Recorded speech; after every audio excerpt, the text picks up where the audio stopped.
Сейчас тоже выпускники больше идут на юридические, медицинские, экономические. Вот. И вот это IT-технологии. Сейчас новое направление.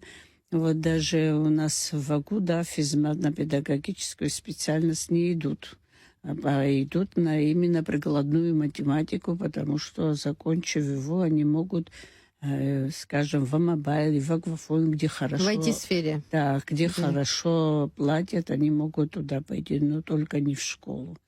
Вот у нас в этом году программа такая была, что почти все школы республики были обеспечены компьютерными классами, много компьютеров получили, и некому преподавать информатику. Мы как-то сейчас в последнее время проводим летнюю школу, зимнюю школу, да, с участием учителей года из России приглашаем.